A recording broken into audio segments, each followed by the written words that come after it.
Assalamualaikum warahmatullahi wabarakatuh.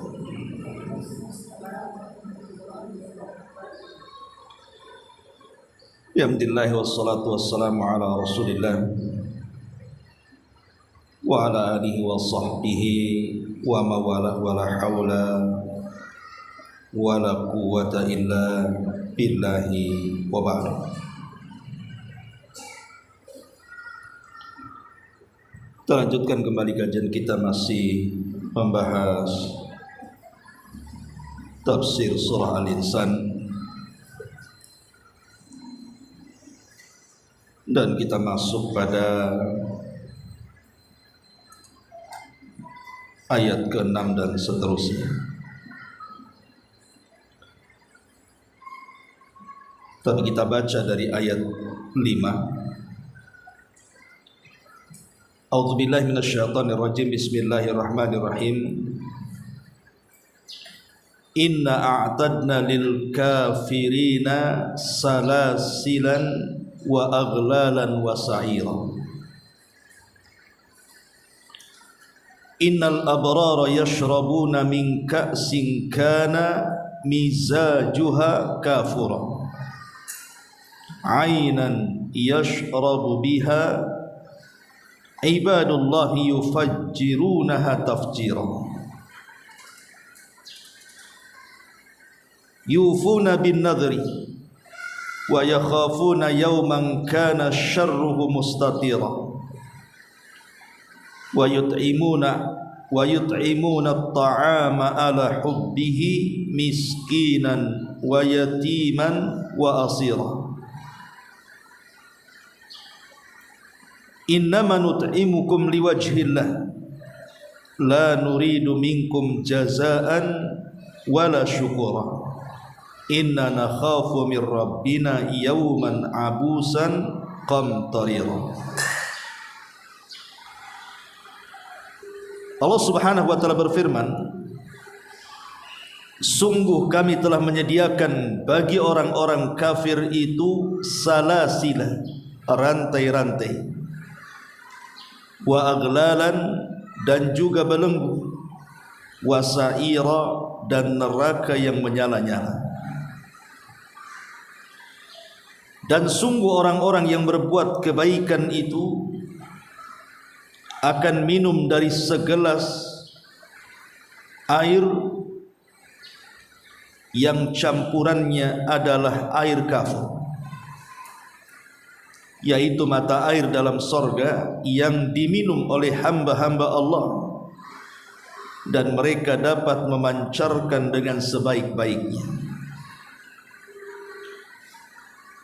Mereka adalah orang-orang yang memenuhi nazarnya dan takut akan satu hari yang azabnya merata di mana-mana. Lalu mereka memberikan makanan yang disukainya kepada orang-orang miskin, anak yatim, dan tawanan-tawanan perang, seraya berkata, sungguh kami memberi makan kepadamu hanyalah karena mengharap wajah Allah, kami tidak mengharap balasan dan terima kasih dari kamu. Sungguh kami takut akan azab Rabb pada hari ketika orang-orang berwajah masam penuh dengan kesulitan. Ma'asyiral muslimat yang dimuliakan Allah Subhanahu wa ta'ala, ayat ini menjelaskan kepada kita tentang dua akibat yang disebabkan oleh dua kelompok. Pertama, orang-orang kafir, dan yang kedua, orang-orang yang beriman. Adapun orang-orang yang ingkar, orang-orang yang kafir kepada Allah Subhanahu wa ta'ala, di sini Allah katakan, inna a'tadna lil kafirina salasilan wa aghlalan wa sa'ira.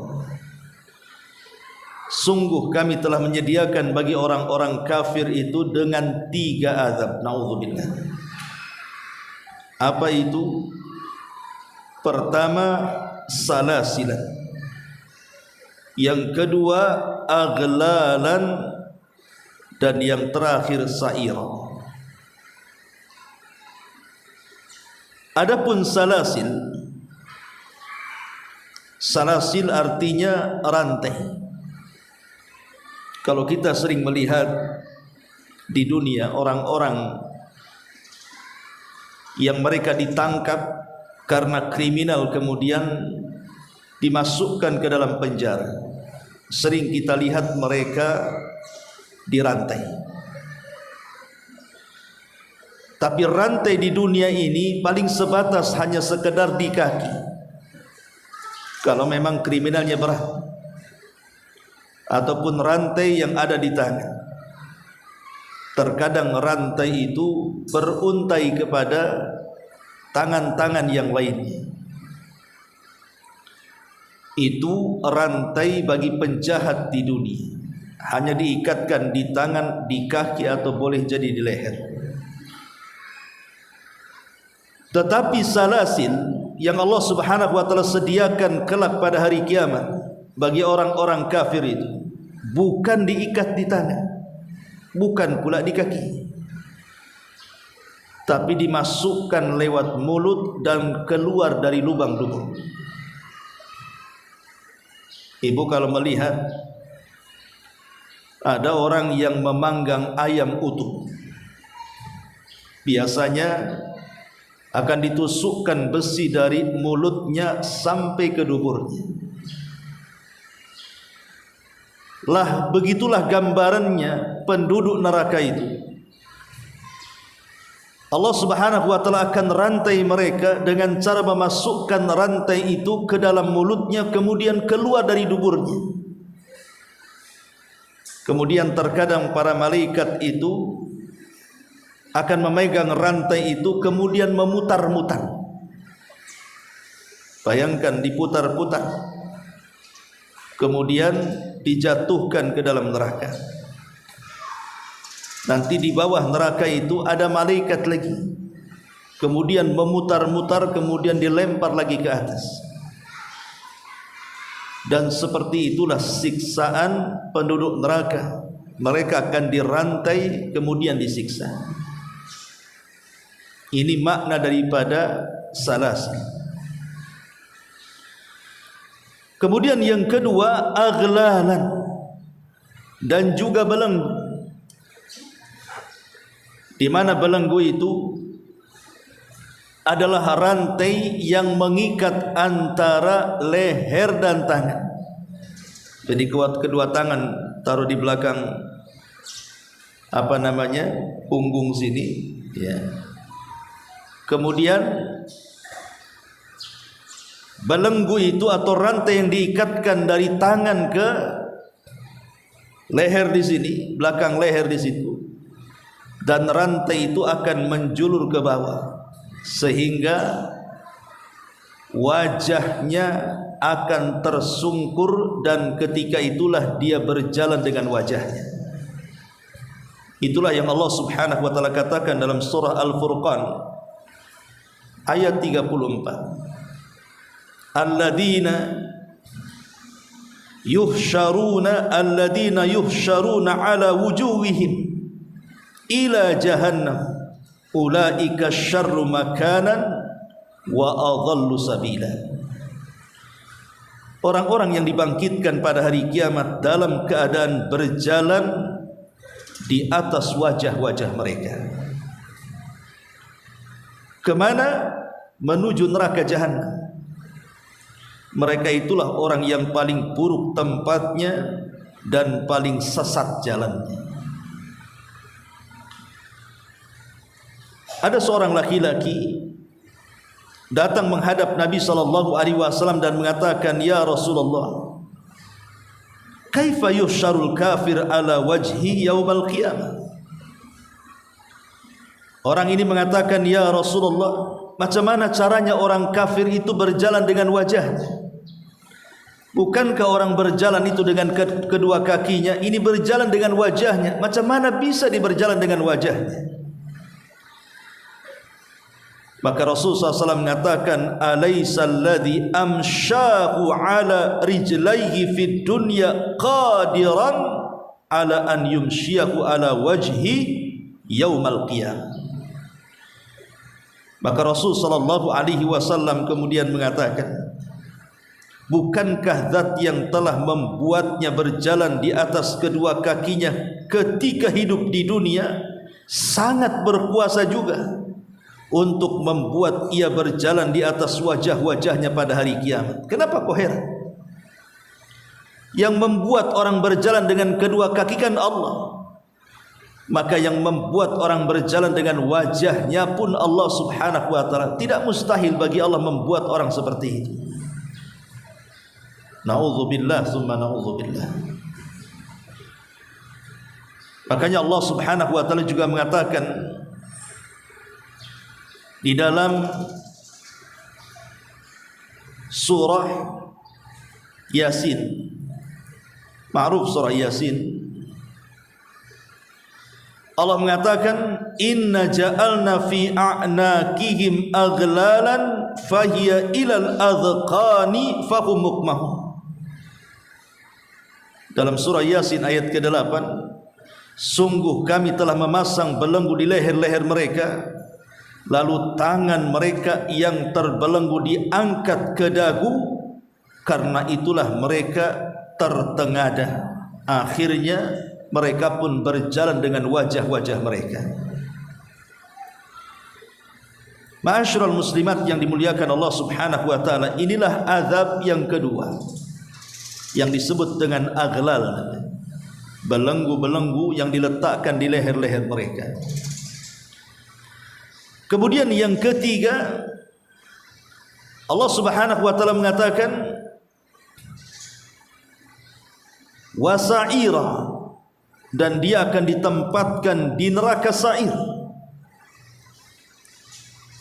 Sa'ir itu kalau dalam bahasa Arab ala wazni fa'ilun. Sa'irun itu mengikuti wazan fa'il.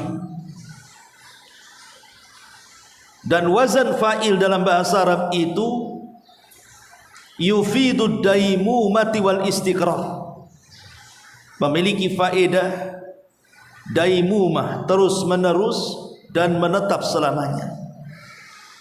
Artinya siapapun yang masuk ke neraka syair, maka selamanya dia tidak akan keluar dari situ. Lain dengan jahanam. Kalau neraka jahanam, orang yang masuk di dalamnya terkadang bisa keluar lagi setelah dicuci dosa-dosanya. Makanya Allah subhanahu wa ta'ala berfirman di dalam surah, kalau tidak salah, Al-Ma'arij, surah Al-Insan, walaqad zayyana as-samaa'a ad-dunya bimasabiha wa ja'alnaha rujuman lisyayatin wa a'tadna lahum adzabas sa'ir walilladzina kafaru birabbihim adzabu jahannam wa bi'sal masir. Dan sungguh kami telah menghiasi langit itu dengan bintang gemintang yang indah, dan kami jadikan bintang-bintang itu rujuman lisyayatin, sebagai pelempar bagi setan-setan.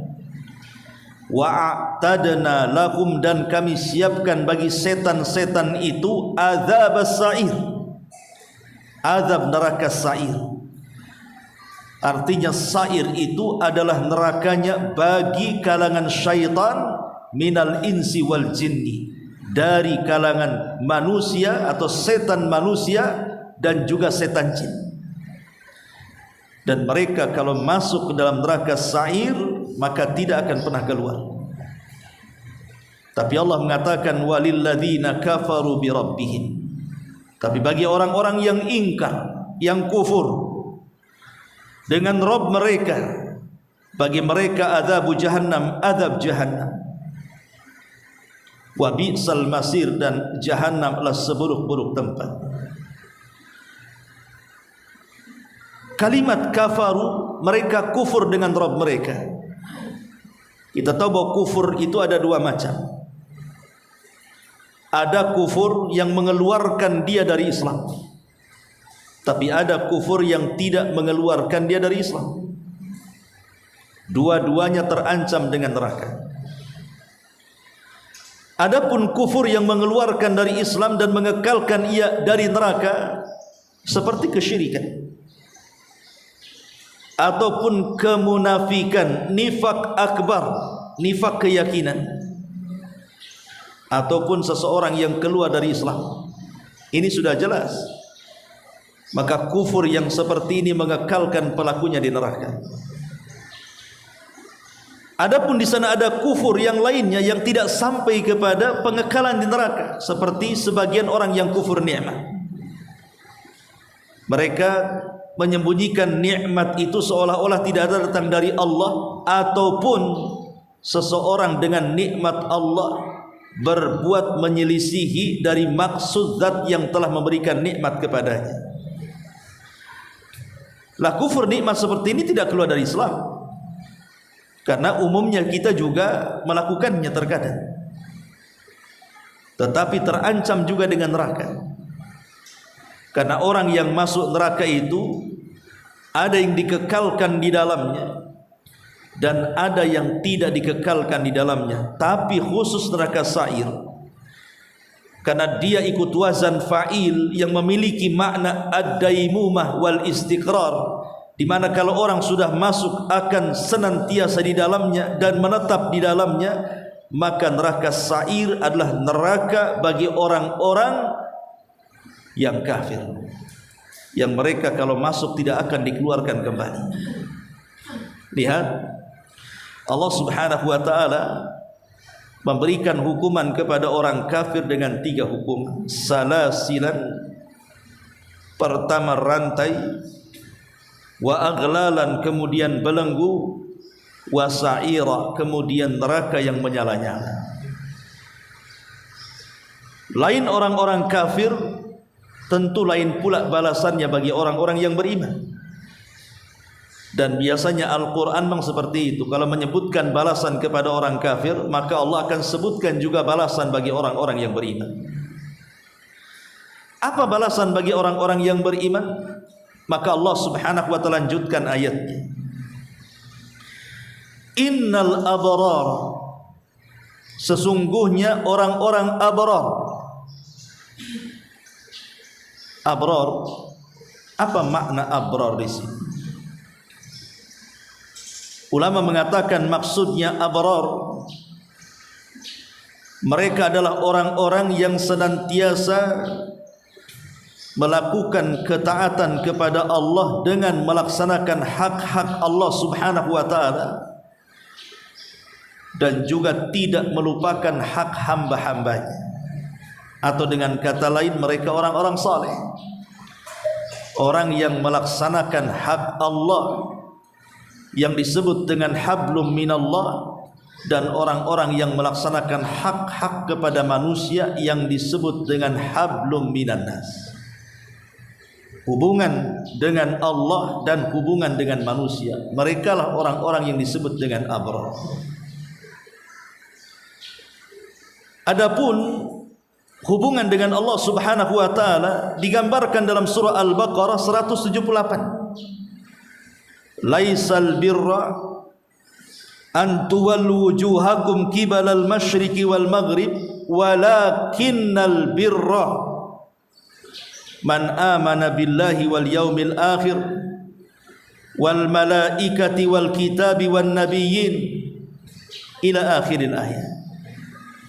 Akan tetapi orang-orang yang abrar, orang-orang yang baik itu, mereka adalah orang yang beriman kepada Allah, beriman kepada hari akhir, beriman kepada malaikat-malaikat Allah, beriman dengan kitab-kitab Allah, dan dengan nabi-nabi yang diturunkan Allah Subhanahu wa ta'ala.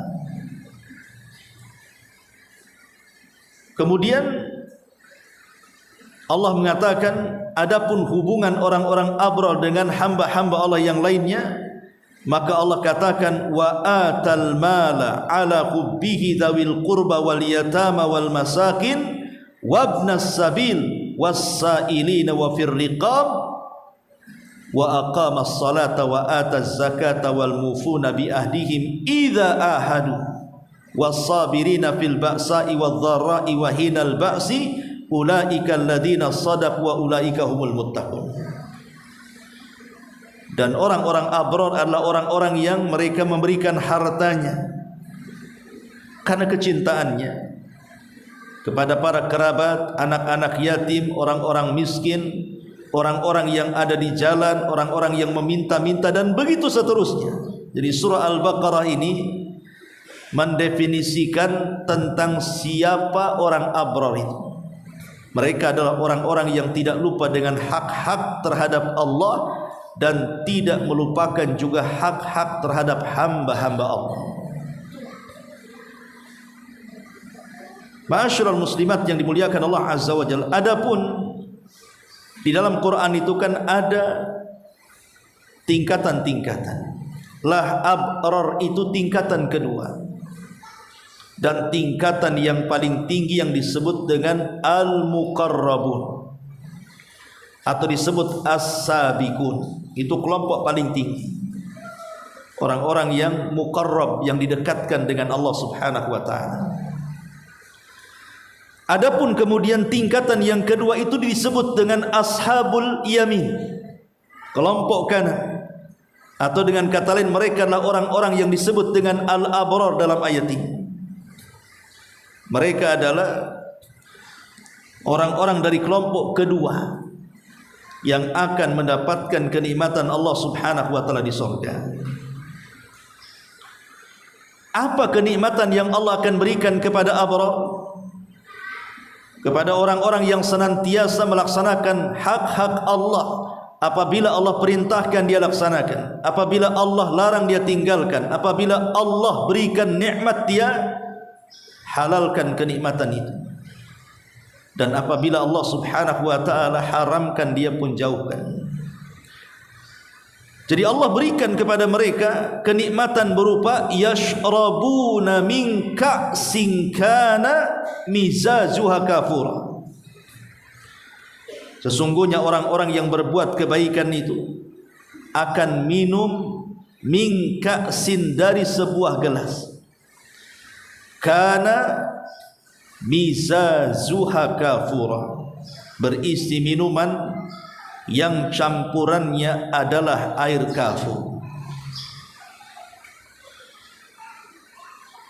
Kita tahu bahwa di sorga itu ada minuman namanya tasnim. Tasnim itu minuman yang paling lezat. Kalau minuman yang Allah berikan kepada para muqarrabun, maka minuman ini akan diberikan secara murni kepada mereka tanpa ada campuran.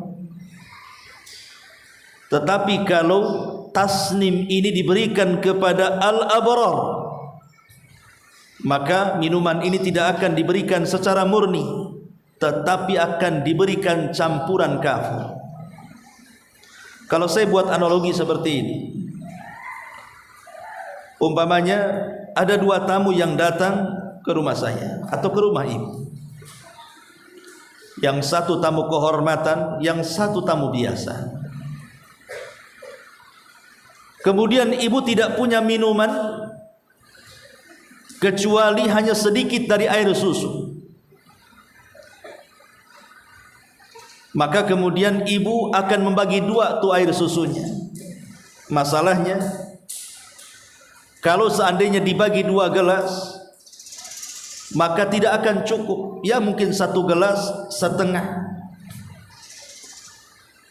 Tentu ibu akan membagi dua. Ini yang air susu murni, tidak ada campuran, akan diberikan kepada tamu kehormatan. Kemudian air susu yang kedua yang cuma sedikit, ibu campur dengan air, kemudian diberikan kepada tamu biasa. Kan rasanya berbeda kan? Yang susu murni itu tentu lebih lezat dibandingkan susu yang dicampur banyak air kan? Ya sesuai dengan tingkatan, karena yang diberikan susu murni tamu kehormatan kan begitu. Adapun yang dikasih campuran air ya tamu biasa.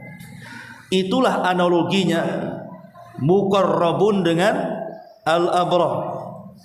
Ya. Itu yang dimaksud dalam ayat ini, kana mizajuha kafur. Adapun para muqarrabun, mereka akan diberikan air dari tasnim itu, air yang sangat murni, yang sangat lezat, tidak ada campurannya. Karena mereka muqarrabun, didekatkan dengan Allah Subhanahu wa taala, mereka levelnya tertinggi di surga. Tetapi tingkatan kedua al-abrar tentu tidak diberi seperti itu, tapi akan dicampur baurkan dengan kafir. Karena mereka tingkatannya kedua tidak boleh sama dengan muqarrabun. Ma'asyiral muslimin wal muslimat rahimakumullah. Dan ini bagian daripada kenikmatan. Yashrabuna min ka'sin, mereka akan diberikan minum dari gelas. Siapa yang menuangkannya? Apakah kemudian kita tuang sendiri? Tidak. Bagi para abrar sudah disediakan oleh Allah Subhanahu wa taala wildanun mukhalladuna. Mereka akan disediakan wildanun mukhalladun, anak-anak kecil yang dikekalkan kekecilannya. Seperti ibu punya anak kecil usia-usia 5-6 tahun lagi lucu-lucunya, segitu saja umurnya, enggak tambah-tambah. Tapi kan kalau di dunia kan tidak, lucunya sebentar saja, kemudian dongkolnya seumur-umur. Lucunya ya iyalah 3, 4, 5 tahun lucu-lucunya segitu saja. Kalau sudah 7, 8 tahun udah hilang lucunya. Yang ada dongkolnya saja kita sama anak. Kalau sudah besar ya sewotnya lagi. Lah di sorga itu anak-anak kecil ini yang mukhallad akan senantiasa dikekalkan segitu saja. Dan itu bagian kenikmatan kan. Kenikmatan bagi kita ketika melihat anak-anak, ya namanya anak-anak, kalau penyayang anak itu walaupun dia salah tetap lucu anak-anak. Tapi begitulah bagian nikmat dari sorga, merekalah yang akan menuangkannya. Dan tidak pernah habis minuman di sorga itu. Lah dari sini Allah Subhanahu wa taala mengatakan yashrabuna min ka'sin kana mizajuha kafura. Air di sorga itu, Bu, itu kan banyak jenisnya. Apa saja di antara jenis-jenis air sorga itu? Pertama, ada yang disebut dengan al-asr, air madu. Sebagaimana Allah Subhanahu wa taala menjelaskan dalam Quran, di mana Allah Subhanahu wa taala mengatakan matsalul jannati allati wu'idal muttaqun. Perumpamaan penghuni sorga yang dijanjikan kepada orang-orang yang bertakwa, salah satunya wa anharun min asalin musaffa. Ada sungai itu semua isinya adalah madu yang sudah disaring, murni. Kemudian yang kedua ada air kafur yang kita jelaskan di sini. Kemudian yang ketiga ada air susu yang disebutkan juga dalam surah Muhammad ayat 15. Wa anharun min labanin lam yataghayyar ta'am. Ada sungai-sungai yang terbuat dari susu dan tidak pernah berubah rasanya, tidak berubah warnanya, tidak berubah baunya. Kemudian yang keempat ada air arak. Air arak ya maklum untuk mabuk. Tapi tentu arak di dunia akan berbeda dengan arak di akhirat. Arak di dunia ini mengeluarkan bau tidak sedap kan? Baik peminumnya ataupun minuman yang diletakkan di ruangan. Ruangan yang ada araknya akan kita tercium baunya kan? Kemudian para peminumnya juga sama. Arak dunia itu membawa aroma yang tidak sedap. Orang yang tidak pernah mabok mencium itu pasti mabok dia. Kemudian kalau diminum, walaupun tidak mabok, paling rendah sakit kepala. Ustaz kayak tahu saja, nggak pernah mabuk saya. Cuman orang bilang kalau orang baru belajar mabuk itu sakit kepala kata. Tapi ibu jangan coba. Jadi arak di dunia ini paling rendah sakit kepala, ya paling tinggi nyungsep di parit lah. Orang mabuk, ya kan? Ngomong nggak jelas, udah hilang akalnya. Tapi khamar di akhirat tentu akan berbeda. Allah mengatakan yutafu alaihim bika'sim min ma'in baydha'a ladzati lisyaribin la fiha ghaulun wa lahum anhu yunzafun. Dalam surah As-Saffat ayat 45-47 diedarkan kepada mereka gelas-gelas yang berisi khamar dari sungai-sungai yang mengalir, warnanya putih bersih, sedap rasanya. Bagi orang-orang yang meminumnya, tidak ada dalam khamar itu alkohol, dan mereka tidak mabuk karenanya. Jadi tidak memabukkan khamarnya, sangat lezat bagi peminumnya. Dan siapa yang mabuk di dunia, dia tidak akan mabuk di akhirat. Man syaribal khamra fid dunya lam yashrabhu fil akhirah. Siapa yang minum khamar di dunia, maka dia tidak akan minum khamar di akhirat. Kemudian yang kelima, ada air jahe yang disebut dengan zanjabila. Wa yusqawna fiha ka'san kana mizajuha zanjabila ainan fiha tusamma salsabila. Dan di sana mereka diberi segelas minuman bercampur jahe yang didatangkan dari sebuah mata air di sorga yang dinamakan dengan salsabila. Dan tentu berbagai macam ini yang dicantumkan dalam Quran. Jenis minuman di sorga itu pasti semua ada. Yang ada di dunia pasti ada di sorga. Walaupun perbedaannya hanya kesamaan nama, tapi bukan kesamaan hakikatnya. Atau bahkan yang tidak ada di dunia, semua ada di sorga. Karena sorga adalah ladang tempat kenikmatan bagi manusia. Ma'asyiral muslimat yang dimuliakan Allah Subhanahu wa taala. Kemudian Allah Subhanahu wa taala mengatakan, "Ainan yashrabu biha ibadullah yufajjirunaha tafjira." Yaitu mata air dalam sorga yang diminum oleh hamba-hamba Allah, dan mereka dapat memancarkannya dengan sebaik-baiknya. Artinya mata air di sorga itu kapanpun kita mau, dari apapun minuman yang kita kehendaki, mau seperti apa rasa yang kita maui, itu tinggal ya, di situ mungkin ada tembok, tinggal dipencet saja temboknya, keluar air. Ya. Dulu di zaman Bani Israel, ketika Bani Israel kekurangan air karena paceklik yang berkepanjangan, akhirnya kemudian mereka pun datang kepada Nabi Musa alaihi salatu wassalam agar meminta kepada Allah minuman yang bisa mereka minum. Maka Allah Subhanahu wa taala perintahkan kepada Musa, anidrib bi asakal hajar, pukullah dengan tongkatmu batu itu. Apa yang terjadi? Keluar air dari batu itu. Maka Bani Israel kemudian membawa batu itu. Kalau batu itu dibawa maka tidak keluar airnya, tapi kalau batu diletakkan maka keluar airnya.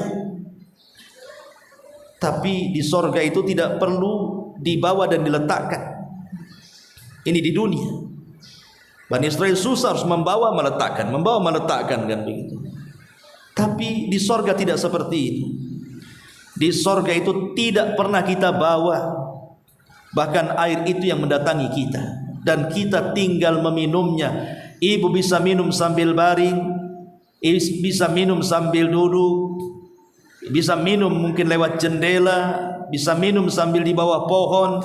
Di mana saja ibu duduk, tinggal minta air itu sudah ada di hadapannya. Dan itulah firman Allah Subhanahu wa taala, di mana Allah mengatakan bahwa kenikmatan di sorga itu memang tidak bisa digambarkan atau dibayangkan seperti apa. Karena Allah mengatakan fala ta'lamu nafsum ma ukhfiya lahum min qurrati a'yunin jazaa'an bima kanu ya'malun. Tidak ada seorang pun mengetahui seberapa nikmatnya kehidupan surga itu. Karena Rasul mengatakan mala ainun ra'at wala udhunun sami'at wala khatara ala qalbi bashar. Tidak pernah dilihat mata, didengar telinga, terlintas di otak manusia pun tidak bisa, saking nikmatnya. Kemudian Allah Subhanahu wa taala berfirman setelah menjelaskan tentang sebagian kecil kenikmatan surga yang Allah berikan kepada abrar, kepada orang-orang baik. Lah minuman yang lezat itu, kenikmatan yang begitu nikmat di surga itu untuk siapa? Untuk siapa orang-orang abrar dari kita itu? Maka Allah Subhanahu wa taala mengatakan yufuna bin nadri, bagi orang-orang yang memenuhi nazarnya. Bagi orang-orang yang memenuhi nazarnya. Nazar di sini apakah nazar yang ma'ruf kita pahami? Ada yang mengatakan ya, bahwa yang dimaksud nazar di sini ya nazar. Tetapi nazar yang dimaksud di sini bukan nazar iwad yang biasa dilakukan manusia. Yang biasa dilakukan manusia kan nazarnya nazar iwad, Bu, nazar barter. Kalau anakku sembuh, ku sembeli sapi, ku bagi-bagi kepada fakir miskin. Kalau orang tuaku sembuh, aku akan berangkat umroh. Kalau seandainya penyakitku sembuh, aku akan berangkat haji. Itu namanya nazar iwad, barter namanya. Ini haram, tidak boleh. Dan paling rendah hukum nazar seperti ini makruh. Tapi ulama ada yang mengharamkan. Kenapa demikian? Karena nazar yang seperti ini seolah-olah dia mensyaratkan sesuatu kepada Allah dalam mendekatkan diri. Masa Allah disyaratkan bahwa dia akan beribadah kalau engkau menyembuhkan penyakit? Ini kan su'ul adab namanya. Ini namanya sedikit sekali adabnya dengan Allah. Seolah-olah dia mau melakukan sebuah ibadah kalau Allah memberikan sesuatu kepada dia kan? Ini su'ul adab. Ya. Yang kedua, biasanya nazar yang seperti ini akan mengakibatkan penyesalan di akhirnya. Karena biasanya nazar-nazar seperti ini tidak bisa dilakukan oleh orang yang nazar atau malas melakukannya. Ini ketika sakit pamannya kan, atau anaknya sakit, berpikir yang penting anak saya sembuh. Kalaupun harus mengeluarkan uang 10 juta untuk beli sapi, saya akan beli sapi untuk dikorbankan. Tapi setelah disembuhkan betul-betul, uangnya ada, mikir dia, aduh sayang juga, nanti sajalah. Akhirnya kemudian uang itu hilang, mikir dengan nazarnya. Umumnya nazar seperti ini jarang orang melaksanakannya dan timbul penyesalan.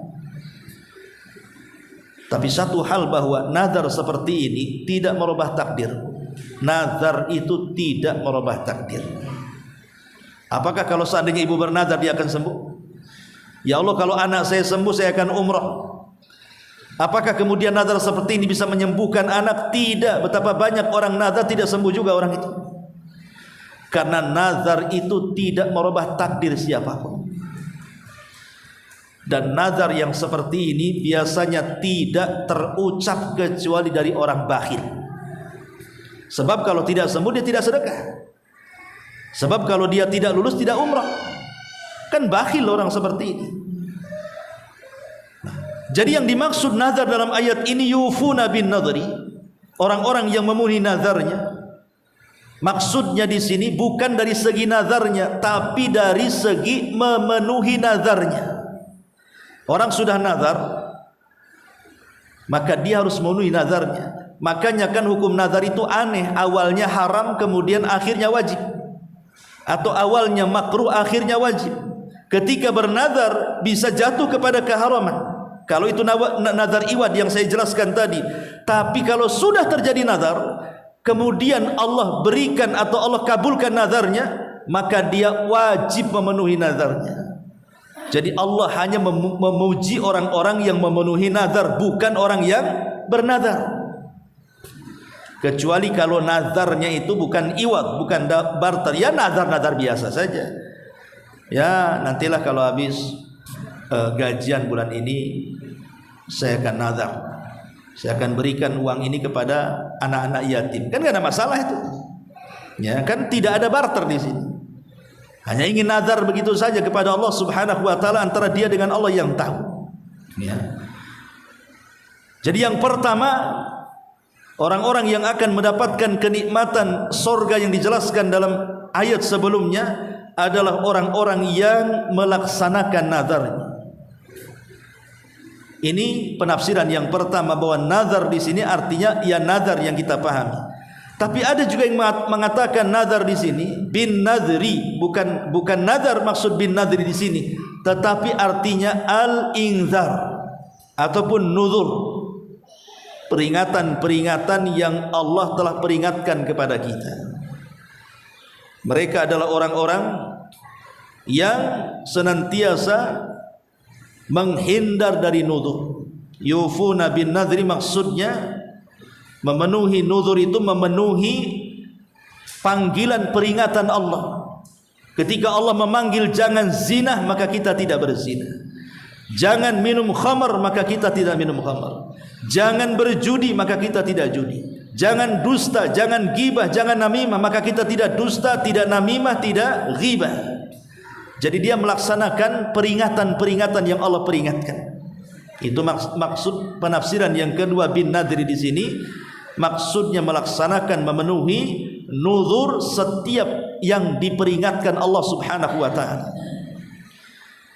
Kemudian ada juga mentafsirkan maksudnya bin nadri di sini artinya al-wajibat, kewajiban-kewajiban. Jadi orang-orang yang melaksanakan kewajiban seperti salat 5 waktu, puasa Ramadan, kemudian haji dan begitu seterusnya.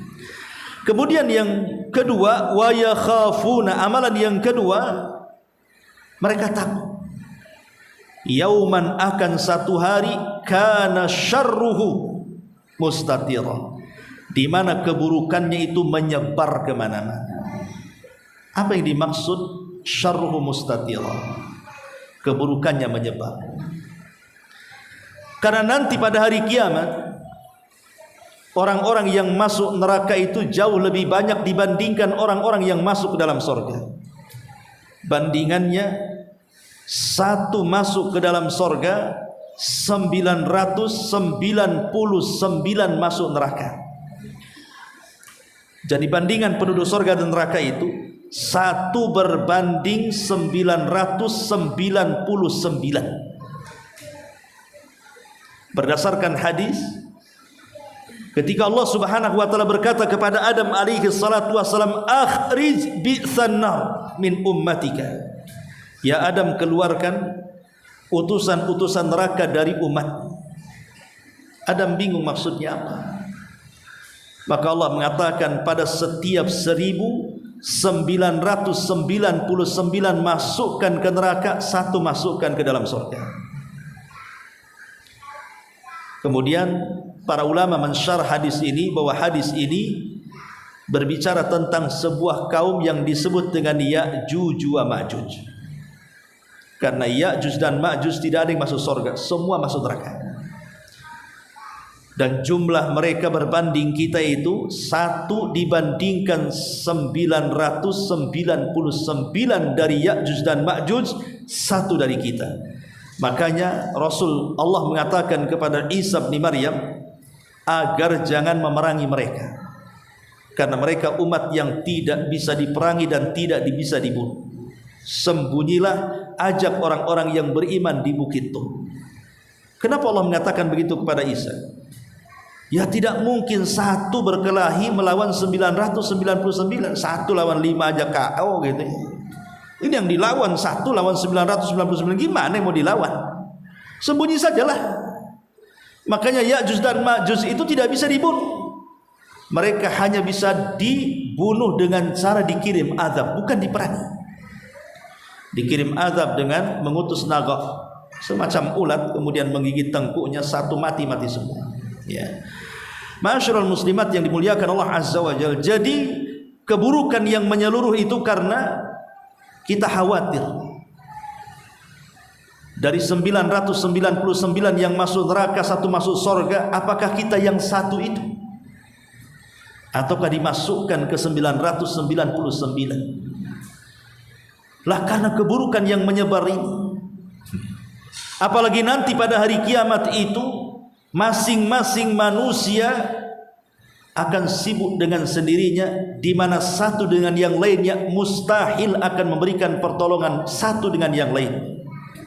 Kenapa? Karena pada hari itu yang namanya nasab juga terputus. Fala ansaba bainahum yauma idin. Maka pada hari itu terputuslah nasab-nasab semua makhluk. Bahkan Abdullah bin Mas'ud sampai menceritakan, ketika ada yang bertanya kepada dia tentang bagaimana kemudian pada hari kiamat orang lari dari saudaranya, orang lari dari ibu bapaknya, orang lari dari pasangan dan anak-anaknya, padahal mereka adalah orang-orang terdekat kita di dunia. Ketika di dunia kita dekat dengan mereka, tapi ketika di akhirat semua lari dari kita, sebagaimana kita pun tidak mau berjumpa dengan mereka. Kemudian Abdullah bin Mas'ud menceritakan, nanti pada hari kiamat ada orang-orang yang dihukum oleh Allah Subhanahu wa taala, seorang laki-laki yang dihukum oleh Allah diletakkan di atas panggung. Disaksikan semua makhluk dari mulai yang awal sampai yang akhir. Kemudian Allah meletakkan penyuruh di sampingnya. Kemudian menyuruh manusia dan mengatakan, wahai manusia, siapa di antara kalian yang di dunia dizalimi haknya? Orangnya ada di sini. Silahkan minta sama dia. Tiba-tiba berbahagialah seorang wanita karena dia bisa menuntut haknya yang tidak bisa dituntut di dunia. Sekarang ada keadilan di akhirat. Padahal yang berdiri yang akan dituntut haknya itu bapaknya atau suaminya, atau boleh jadi anak laki-lakinya, atau mungkin saudara laki-lakinya. Tapi mereka tidak peduli. Apakah yang dituntut orang tuanya, apa yang dituntut suaminya, apa yang dituntut saudaranya atau anak laki-lakinya. Yang jelas ketika di dunia dia tidak memenuhi haknya, nanti pada hari kiamat haknya akan diambil. Kalau di dunia mungkin ayah kita, ibu kita ambil uang kita, ya silahkan saja. Oh banyak Ustaz, nggak apa-apa, itu orang tua. Atau boleh jadi mungkin suami istri kalau melakukan kesalahan, ya terkadang kita melihat ada suami yang memberikan uzur kepada istrinya, walaupun dongkol dalam hatinya kan. Namanya suaminya ngajak tidur, istrinya tak mau, walaupun dongkol dalam hatinya, besoknya dimaafkan lagi. Ya. Atau mungkin sebaliknya, atau mungkin seorang anak kepada orang tuanya, pokoknya kalau masih di dunia ini masih bisa diselesaikan lah. Tapi di akhirat itu tidak ada main selesai-selesaian begitu. Kenapa? Karena harus diselesaikan tuntutan-tuntutannya supaya ada keadilan. Boleh jadi ada orang tua yang zalim kepada anaknya, atau anak durhaka kepada orang tuanya, atau suami kepada istrinya, atau istri kepada suaminya. Nanti masing-masing akan mengambil tuntutan haknya pada hari kiamat. Jadi ada seorang wanita, kata Ibnu Mas'ud, kemudian datang kepada laki-laki, pada laki-laki itu bapaknya. Kemudian Allah mengatakan kepada para malaikat, ambillah kebaikan laki-laki ini, serahkan kepada wanita itu, padahal itu anaknya. Kalau dia suaminya, ambillah kebaikan dari orang ini, berikan kepada istrinya. Kalau dia seorang anak, ambillah kebaikannya, berikan kepada orang tuanya. Subhanallah. Ya. Kemudian Abdullah bin Mas'ud menceritakan bagaimana kalau dia orang jahat. Dia tidak punya pahala yang akan diberikan kepada siapapun. Maka Allah mengatakan kepada para malaikat, kalau begitu dosa-dosa orang-orang yang menuntut itu ambil, letakkan pada dia, supaya menjadi tambahan azab bagi Allah, bagi dia di hadapan Allah Subhanahu wa taala. Itulah yang disebut syarruhu mustatir namanya. Ya. Makanya wajar kalau seandainya Allah katakan yauma yafirrul mar'u min akhi wa ummihi wa abi wa sahibatihi wa bani likulli imri'in minhum yauma idzin sya'nun yughni. Kenapa kemudian saudara lari dari saudaranya, orang tua lari dari anaknya, pasangan dan anaknya juga lari dari pasangannya yang lainnya? Karena mereka takut berjumpa itu, karena takut diambil pahalanya. Sehebat apapun ibu berbuat baik kepada suami, pasti ada keteledorannya kan? Tidak mungkin sempurna.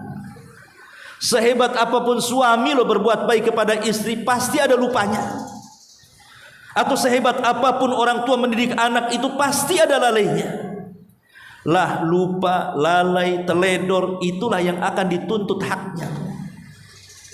Tapi kata para ulama, kalau dia orang baik, pamannya ibu nih, sudah berusaha memberikan hak terbaik bagi suaminya, atau kalau seorang suami sudah berusaha memberikan hak terbaik bagi istrinya, atau orang tua sudah berusaha mendidik anak-anaknya, tapi qadarullah ada kelalaian, dan kelalaian itu kemudian menjadi tuntutan pada hari kiamat, sampai akhirnya pahala kita habis diambil dia, dan tersisa hanya sebiji darah umpamanya.